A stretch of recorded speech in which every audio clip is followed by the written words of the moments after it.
what's up? I'm Channel Pup, the mascot for the level-headed fanboy, and it's now been over a year since the release of Sonic Origins, a collection of the Sonic classics reconstructed for a new generation. And I want to start this video off with just a quick recap of what Sonic Origins is all about. Mamma mia, you made it this far into the video and you still haven't subscribed? What in the name of spaghetti and meatballs is this all about? Hey, you boy, why you not subscribe to the channel, Pup, yeah? And click at the link in the Patreon in the description below, or I'll fucking kill you, boy. Don't fucking test me. That's so unspicy meatball. Yes, it is.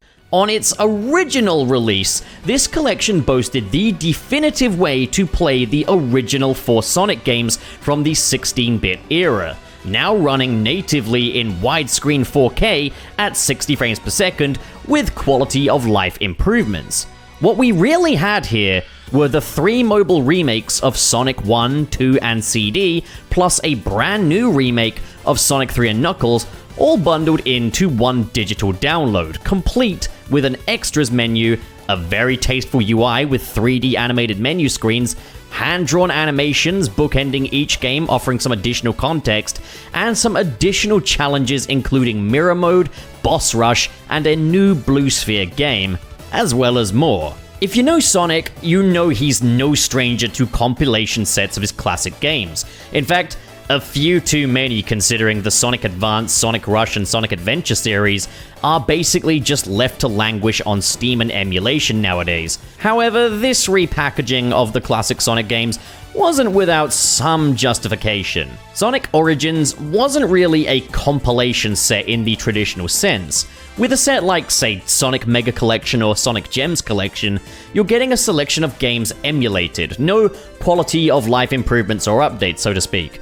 With Sonic Origins, they've all been remade from the ground up in the retro engine, and because of that, we have these new anniversary editions that remove the life system, replacing it with currency for the player to retry the special stages or unlock extras in the museum, as well as the implementation of the drop dash mechanic, which made its debut in Sonic Mania. So, some work has been done to bring these games up to date. However, there is the option of a classic mode which removes the drop dash, restores the live system, and puts the games back in the 4:3 aspect ratio. Also, unlike previous compilations, Sonic Origins chose to focus solely on the formative stories for classic Sonic. You're getting just 4 games here as opposed to the 15 you'd get in Sonic Gems Collection for one example. There's less bang for the buck, but I was willing to give Sonic Origins the benefit of the doubt, as it was a bit of a different beast what with being top to bottom remakes as opposed to emulation. But it was really difficult to justify not just having both available. Unfortunately, Sonic Origins was rife with problems and missed potential. The anniversary modes were a mostly adequate way to play the game, save for some new glitches, and one particularly egregious glitch which rendered Sonic 2 an absolute earsore if played with Tails in tow, because the fella wouldn't stop getting stuck and just jumping constantly because his AI was so scuffed.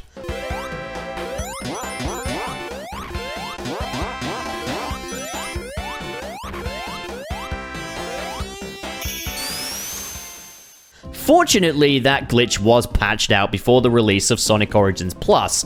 However, the base version of Sonic Origins was just full of new bugs and glitches that were not present in the original games. The classic modes were really just the anniversary modes with some reduced functionality and a cropped frame, as opposed to actually being preservations of the original experience. Again, emulation options would have been better. Why would I want to play the remasters in 4.3? What is the point of that? If you completed Sonic 2 with all of the Chaos Emeralds, good for you. You can't replay stages with Super Sonic though, as there's no level select post-game, so your save just drops you back out at the final boss again. The only option you have to go back and replay stages as Super Sonic is to use the level select cheat code, which feels needless and unearned when you could just have a good save system, which the mobile version actually had. Sonic 3's audio was muffled, and due to rights issues with the Michael Jackson estate, the musical contributions by Brad Buxer could not be included and were replaced with tracks from an early version of Sonic 3's beta, which is made even more bizarre by the fact that superior, later versions of these tracks were found in one of the Sonic 3 betas online. So why they went with this, I'll never understand. And after years of Sonic 3 being lost in the wilderness of rights issues, it came back with a dramatically inferior soundtrack, and this just wasn't a satisfactory outcome to around a decade of figuring all this stuff out. My bone of contention with Sonic Origins was really just that it boasted celebrating the classics and bringing them to new audiences. I think it succeeds just fine as a gateway for new audiences to get into Sonic and try the classics, but as a celebration of those games, not so much. Those familiar with the classics, these games, those that will actually be celebrating them will notice the compromise and issues with the collection from a mile off. If they wanted to make the definitive versions of these games, I think they needed this to be a higher budget project, lean more into the customization options to make this the most vast and sprawling way to play these 4 games. Let me choose from a vast character roster for every game. Let me choose which version of Sonic's sprite I use with each game. Let me toggle elemental shields for Sonic 1 and 2. Which admittedly you can actually do from a cheat menu, but I say stick it in an options menu. Sonic CD gives you a choice between the USA and Japanese soundtracks, but I say go one further, offer T-Lopes a sack of rings to completely remake each track, adding Act 2 tracks to Sonic 1, 2, and CD. In other words, make the definitive versions of these games. Rather than be so rigid as to strictly tell us this is the classic mode and this is the anniversary mode, let us choose which aspect ratio we play with, what moves Sonic gets, what power-ups he can use, add Amy as a playable character, Mighty, Ray, heck, Metal Sonic, add him to the character roster, maybe make them unlockable as endgame content. This was my core issue with Sonic Origins beyond anything else. It was too restrained. It didn't offer us the best experience we could possibly have with these games. There are ROM hacks and mods that offer a lot more than this. And I think that's my issue with Sonic Origins overall. It's happy to just leave a load of potential on the floor and market itself as the definitive version of these cultural touchstone games. And I think if you're going to keep it to just the 4 games, you owe it to those 4 games to really maximize them. Show what more can be done to make these games the best they can possibly be. Sonic Origins wasn't really interested in that, and for a $50 base price tag on release, it ended up feeling like more of a cash grab than a lovingly made collection. With that said, I must acknowledge that this is an instance where the surrounding factors relating to the product are worse than the product itself. While, yes, Origins comes with a few new technical faults, these aren't common or egregious enough to necessarily sway a casual player outside of the Tails glitch, which was patched very early on. The technical faults aren't the problem so much as the fact that these are new technical faults. Sonic Origins feels like it takes the classic Sonic games and modernizes them, by which I mean the classic Sonic games are re-released, less content from previous collections, a higher price tag, digital exclusive, unfinished, reliant on patches to improve some rather glaring issues, with parts of the game piecemealed off to be bought separately, including a digital deluxe, which I'll be honest, I felt like a damn fool for buying, as it really only added some more music that I could just listen to on YouTube, mislabeled might I add, and as well as just stupid stuff like being able to zoom in on the menu backgrounds. It felt like such a dumb purchase. Sonic Origins is classic Sonic in the world of modern gaming, for the worse. But 1 year later, we have Sonic Origins Plus, an enhanced version of Sonic Origins. Much like the release of Sonic Mania Plus, you get the base game, but with some new additional content.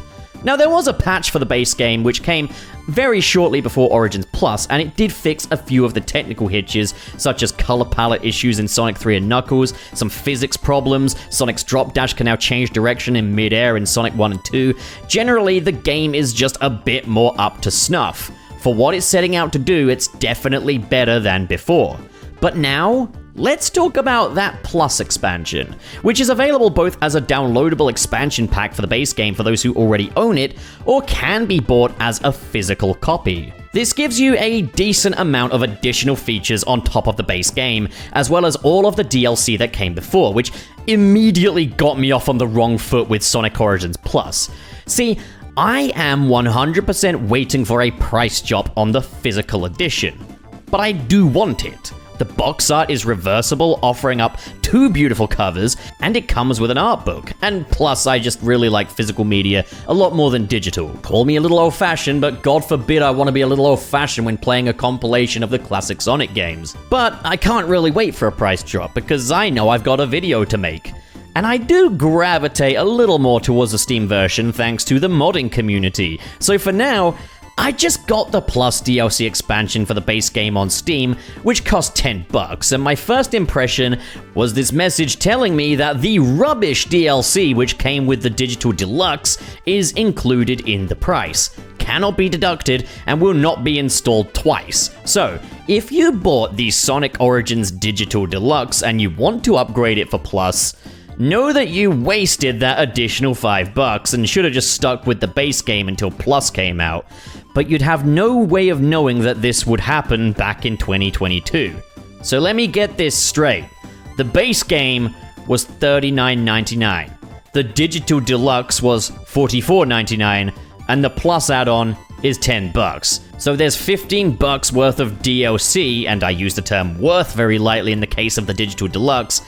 In total, Sonic Origins on Steam has cost me $55 for 4 old games with worse audio quality. I already felt a little insulted by the paltry Digital Deluxe offering, but now I just feel dirty. Sonic Origins is quickly becoming a whirlpool of financial decisions, which makes me want to review it to death so I can at least write it off on my taxes. You know, Sega, if you want to respond to my few politely worded emails and offer me some review copies like you do for content creators who are still yet to review your damn products a year on, yes, I have been keeping tabs. It's safe to say that I'm really putting the work in here, and I'm not the most biased guy in the world, so you can do far worse. Please? The best case scenario with Sonic Origins Plus is that you never bought the original version. See it in the store and decide, hey, I want that, and you just get it there and then. That's the best version of the I bought Sonic Origins story. That's the good ending. If you bought the game on release, you're shafted with a digital product. If you bought the Digital Deluxe, woe betide you. But if you just happened upon it at Walmart, then you got yourself something decent to play with a lot less pain. It's kinda odd that you're punishing people who immediately jumped on the product with the swift enthusiasm you want to see. But hey, I guess good things come to those who weren't interested in the first place. Okay, that's enough lamenting my fiscal irresponsibilities. Let's actually look at Sonic Origins Plus. So the Origins part is now physical, but the Plus part still has to be downloaded.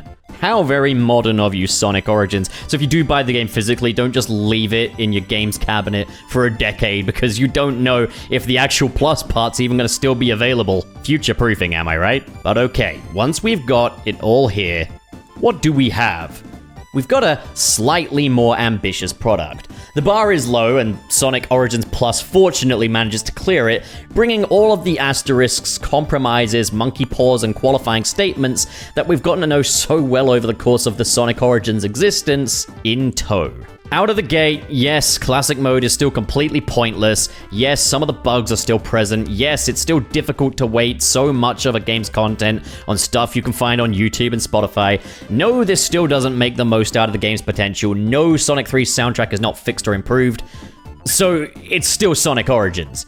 But additional content is additional content, more is more, offering us new ways to play these games officially, giving Sonic Origins perhaps just a bit more of an edge over other compilations. So, Sonic, Tails, and Knuckles are now playable in all of the games. The big change here is Knuckles is now playable in Sonic CD. Sonic CD is pretty exploration heavy, so Knuckles fits right in here with his climbing and gliding abilities. He's ideal for hunting down the robot generators and the past posts. So we've got the complete roster in all 4 games now, right? Well, actually no, you've got more than that. Wow. Welcome to the Playable Characters roster Amy Rose for the first time ever in the classic Sonic games, now playable across all 4 of the games in this collection. Amy Rose was always present in Sonic CD, but as a damsel in distress, never playable. Despite being so prominent in the marketing for Sonic Origins, heck, she's present in the game's opening and ending cutscenes. It's also kinda historic to see her standing shoulder to shoulder with the 3 boys in these games. Since the Sonic Boom series, the trio has really become more of a quadro, with Amy as a primary member of Team Sonic, and it's nice to see that side of the modern run make its way back to the classics with Sonic Origins, bringing Sonic's character lineup full circle. Amy has her own unique moveset. I can understand that there are plenty of folks who were disappointed that Sonic Origins didn't draw any inspiration from her Sonic Adventure or Sonic Advance movesets, with them instead going for something simpler. But honestly, I'll actually go to bat for this gameplay style and say it's worth giving a chance. So unlike the Advance games, Amy can curl up to jump and roll into a ball, as well as spin dash, but she's no Sonic clone. Sure, she can do a regular jump, but if you press the button twice, she'll bring out her Pico Pico hammer, which will expand your offensive range. Similar to the Insta-Shield in Sonic 3, except here it lasts a lot longer and has a far wider range while offering less protection than the Insta-Shield. Unlike the Insta-Shield though, Amy's Pico Jump can also bust breakable walls, opening up paths for her which are otherwise inaccessible to Sonic.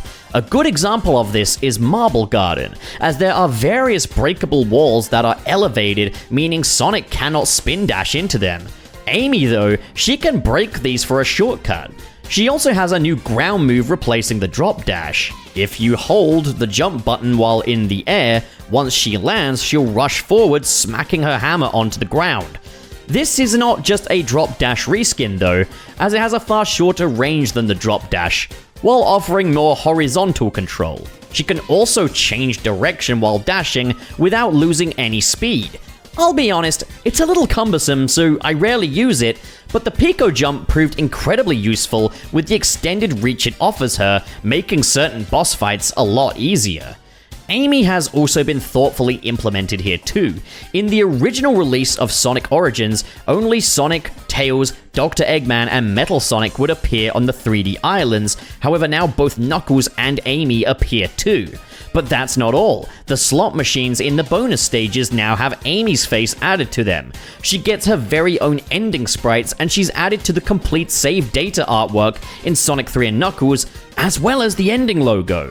It's as though Amy were always a part of these games. Her sprites across the board are great, and that endlessly likable, kind spirit that Amy is translated wonderfully in the artwork. The only thing that's a little glaring now is that in the opening animation for Sonic Origins, they have the original playable characters of Sonic, Tails, and Knuckles jumping out of the opening hoops, but no Amy. Now that she's playable, this feels like a weird omission. That said, I understand it's a big task because these animations are all hand-drawn, and I also add gorgeous, like I love the powerhouse Tyson Hess animations in this game. I don't know, just maybe throw some money their way and get them to add Amy to that. Amy also makes a little history in Sonic Origins Plus as well. Sure, we have Burning Blaze with the Soul Emeralds, but we've never seen a girl in the Sonic universe utilize Chaos Power. For the first time ever, Amy, a girl, gets a super form. Now that's something I was admittedly a little worried about. The idea that all of the boys would have super forms, but maybe they'd not give Amy one? I'm relieved she has one. Now we can avoid any political undertones in this video. That being said, Amy's super form does feel like a little bit of an afterthought, but it's well in line with Super Tails and Super Knuckles. She glows, basically, and all of her existing moves are enhanced. So I think, given that Super Sonic, Super Shadow, and Super Silver all get a golden glow and their quills defy gravity, I was kinda hoping Amy would follow suit, what with being a hedgehog and all, but nah, her super form is just the very basic version that Tails and Knuckles get. She just glows. But that's not all. In Sonic 3 and Knuckles, Amy gets a hyper form as well. Cosmetically, it doesn't look any different to her super form. You'd be forgiven for thinking that maybe she just doesn't have a hyper form. Knuckles constantly leaves after images, and Tails is constantly followed by flickies. Sonic glows in rainbow colors. But what's Amy doing? Nothing. But, like the other Hyperforms, she gets a special gameplay advantage. She can chuck an infinite number of hammers absolutely everywhere, and there's no limit on how many hammers you can throw, no cooldown period. So you can just be a one hedgehog reign of terror as you just chuck hammers in all directions, destroying everything on screen. And I mean everything. Badniks, breakable walls, item boxes, heck, you can throw them into the pinball bumpers in Carnival Night for extra points. It's limitless power, and Hyper Amy ends up having the most useful, the most accessible, and possibly the most fun power-up for her Hyperform in the entire game. Hyper Amy absolutely steals the show. It's kind of crazy to me that with Sonic Origins between Tails and Amy, Hyperforms are making a comeback to the Sonic franchise for the first time since 1994. This weird thing that Sega have had a weird hang-up about. Sega's just one of those companies where it's like, hey, people like that, let's not do it, you know? But now maybe they're finally taking a hint. There is sadly a new bug where you cannot pause or quit the game while in the Doomsday Zone.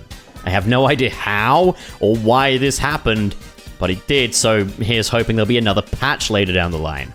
Now I'll say this, getting one new playable character with their own adjusted playstyle available across all 4 games, alright, that does admittedly give Sonic Origins a bit of an edge over previous compilation sets. I've seen some pretty mixed reactions to this new playable Amy, but I think she's a great addition. Sadly though, this character roster still manages to miss some awesome opportunities. Let's talk duos. It's known that with the duo of Sonic and Tails, you can basically have Tails tag along with your adventure, and if you've got a second player with you, they can use Tails' flight ability to help you navigate certain areas that Sonic can't access himself. The duo is cool, and heck, even if you don't have another player available, even if it is just a cosmetic thing, it's cool. And it works for the classics in the context of which they were released, because that's the story that was going on at the time.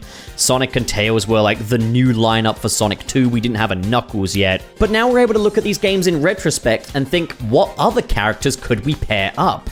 Sadly, Sonic Origins' only answer is Tails. You cannot team up with any other character beyond just Tails. Tails can be paired up with pretty much anyone, but there's no option to pair Tails up with another character and have him as the dominant.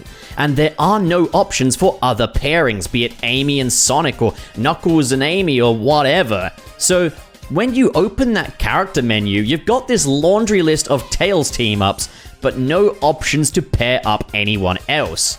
It looks messy, and it's a missed opportunity. But okay, new playable characters are not all that Sonic Origins Plus has to offer. While this set remains focused primarily on the 4 16-bit titles, there is a library of Sonic's 12 8-bit titles available in the museum. This is, if I remember right, the entire catalog of Sonic's Game Gear games, which now upgrades Sonic Origins from a 4-game package to a 16-game package. These are running off of Game Gear emulation and play exactly as they did back on the Game Gear, but with one new feature. Sonic Origins allows you to save your game. Now, this does function as a save state system for the emulator rather than a bona fide save system within the games themselves, but this is a nice feature to have on hand, and is honestly a better option altogether, as the 8-bit Sonic games could have some pretty poorly telegraphed death traps that can cost you lives, so being able to save my state just before those moments at least offers me more chances. So yeah, that save state system does alleviate some of the difficulty, particularly given that these are also Game Gear games as opposed to the Master System versions, which means that even on your TV screen you're gonna have some of that nice old handheld screen crunch. This does beg the question, why the Game Gear versions and not the Master System? Well, simply put, they were clearly only adding one single emulator to Sonic Origins, and the reason they chose the Game Gear is because there are more Sonic games available for the Game Gear than there are for the Master System. Personally, I'd appreciate if they did give us more emulators in the mix, but if they were only ever going for the one, then the Game Gear is the one to go with. And this does give us 4 times the original number of games that were included. It does beg the question of whether or not quality of life improvements could be done to Game Gear emulation though, such as a more stable frame rate and scaling up the image a bit more sans the black border. The black border is pretty hideous when paired with the custom letterboxes. You're best off just switching to a black letterbox before loading up the Game Gear titles, which is a chore. Any games that include multiplayer retain that option, so you can locally play Sonic Drift and Robotnik's Mean Bean Machine with any of your friends that hate themselves enough to play some Game Gear Sonic games with you. There have been some bizarre changes made to the audio as well though. It sounds a bit more reverby than it probably should, not as clean and clear as you'd want it to be, but it's not terrible, I guess? There is one more little bonus now as well. There's one little touch in the extras menu. A surprise! You've got a small list of mostly very basic tasks to do, and as you go, you unlock more of this nice piece of artwork here. Honestly, I'd appreciate more like this. Maybe more artworks that we can unlock more of as we play outside of the currency. So that about wraps it up for what's new in Sonic Origins Plus. Overall, it's still Sonic Origins. Anniversary mode is still underwhelming, classic mode is still pointless, the save system is still an inconsistent restrictive mess, and in spite of an upgrade from 4 titles to 16, it still feels oddly conservative with what it has to offer. The real issue with this one is where Sega is clearly just holding back for no reason. Sonic Origins, for a game that remakes 4 of the 16-bit Sonic games from the ground up, still feels incredibly unambitious. You've got the Whitehead remakes, but with stripped saving functionality and character customization. You've got Sonic 3 and Knuckles remade, but the sound quality is awful and the new music tracks suck. You've got the 8-bit games, but only the Game Gear versions. You've got games like Sonic Spinball, but no 16-bit versions. Everything comes with constraints. Everything has some little asterisk or qualifying statement next to it. And 30 years down the line, it feels like we should just be able to let loose the full potential of these classic games. Unless they're just constantly holding back so to save ideas for future compilations and therefore more profit. Why can't we have online multiplayer, especially when the 4 main games aren't running on emulation? Sonic Origins Plus is better than its base form, and at least makes a bit of a case for being the definitive way to play these games now, and that's a good thing. But sadly, the best possible version of these games remains just a possibility rather than a reality, and that's disappointing this far down the line. It's frustrating to know what we could be getting, but Sega just don't invest enough time or money into making the definitive collection. With all that being said, accepting this for what it is, what you have here is enhanced versions of the 4 16-bit mainline Sonic games, which offer some new content, new playable characters, and new twists. So, some unique experiences to be had. You've got a means of legally playing Sonic's entire Game Gear catalog, and you've got some artwork and video content that offers a bit more of the history of the character. For that, Sonic Origins is a nice little package that does at least offer some alternative ideas to other compilation sets. It seems like as far as new editions go, there's only a little here, but when it comes to a new playstyle available across all 4 titles, it shows that a little does go a long way. Rediscovering these games as Amy Rose was, in my opinion, the best experience that Sonic Origins had to offer. If you've already bought the base version of Sonic Origins, the Plus expansion might be worth the $10 investment to give this collection a new lease on life. It's certainly got enough hours of playtime out of me to justify the extra $10. Be advised though that if you purchase the Digital Deluxe and you want to purchase the Plus DLC, it does mean that Sega have basically just robbed you of $5 that could have gone towards a Tinder Gold membership or a PETA donation or some frivolous purchase less desirable than flushing a $5 bill down the toilet. If you don't already own Sonic Origins at all, but love the classics, buying the physical edition may be a worthy purchase. As I say, a little goes a long way, and you do get an art book.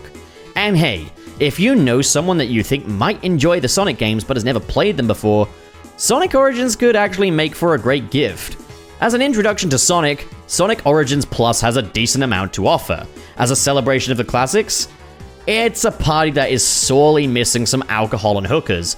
But don't fret, If you buy the game on Steam, the modding community has your back. The mod I use the most at the moment is the definitive Sonic 3 OST by Pimp Luigi. It restores the Brad Buxer tracks, but better yet, also restores certain music tracks to their Sonic 3 standalone versions. I'm sorry, but the Sonic & Knuckles mini-boss theme and the iconic Knuckles theme can go bite it. The Sonic 3 standalone versions were way better. So that's Sonic Origins Plus. It's got its shining areas. It's certainly better now than it was last year.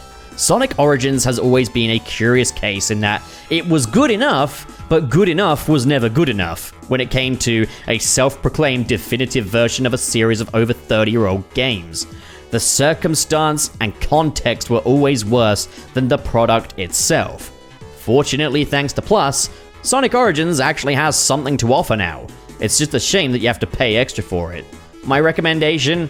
Either wait for a price drop and buy the physical copy, or buy it on Steam and unlock the true potential thanks to the modding community. So guys, that wraps it up. What do you guys think of Sonic Origins Plus, or just Sonic Origins? What'd you think of my video? Comment below, discuss, the floor is yours, and as always, if you enjoyed this video and you want to see more like it, be sure to hit subscribe, hit the like button, and in the description below is a link to my Patreon, where if you would like your name in the credits of these videos, you can get that for as little as $1 a month. And if you want to spend a little more, you can get the special $10 shout out like the following patrons here. So their names are Sharif, Dear Danny, Cale Bennett, That Jordo, Ken K, Legendary Ray Ray, Dr. SP here. Sonic 1 was released on Solstice, so Sonic's birthday is literally the door into summer.